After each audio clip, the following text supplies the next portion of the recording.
नमस्ते प्रणाम। मैं अनीता यादव, मेरा यूट्यूब चैनल पे आप सबका स्वागत है। अनीता यादव के चैनल पे आप सबके बीच एक भगवान लाचारी गीत भक्ति आप सबके बीच लेके आई हूँ। अगर अच्छा लगे कमेंट बॉक्स में ज़रूर बताना।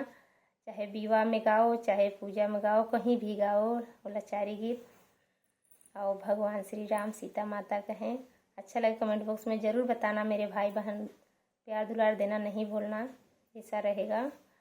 और लाइक शेयर करना। सबसे धन्यवाद। प्रेम से बोल दो हर हर महादेव, राधे राधे। खुली खुली जाई राम चंदन केवड़िया, खुली खुली जाई राम चंदन केवड़िया, खुली खुली जाई राम चंदन केवड़िया। सोने के थाली में जीवन आप सजाए, सोने के थाली में जीवन परोसे।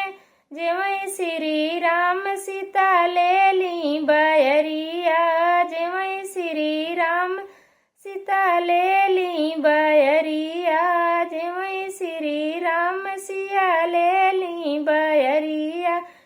खुली खुली जाई राम चंदन केवड़िया, खुली खुली जाई राम चंदन केवड़िया। झझरे गेड़ुलवा गंगा जल पानी, झझरे गेड़ुलवा गंगा जल पानी। घोटई राम गेड़ुलाही ले लिन बयरिया, घोटई राम गेड़ुला सिया ले लिन बयरिया, घोटई राम गेड़ुला सीता ले ली बयरिया। चंदन केवड़िया खुली खुली जाई राम चंदन केवड़िया, खुली खुली जाई राम चंदन केवड़िया, खुली खुली जाई। खैरा सोपाड़ी कबीरा लगाए, खैरा सोपाड़ी कबीरा लगाए, लवंगा इलायची कबीरा लगाए। कुचई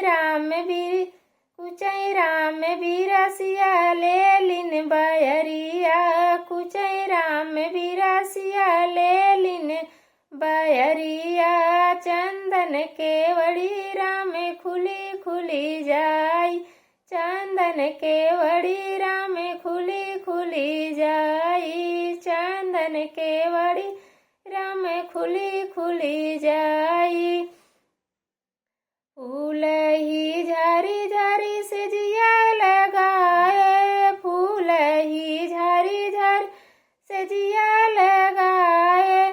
सोई श्री राम सीता ले ली बयरिया, सोई श्री राम सीता ले ली बयरिया।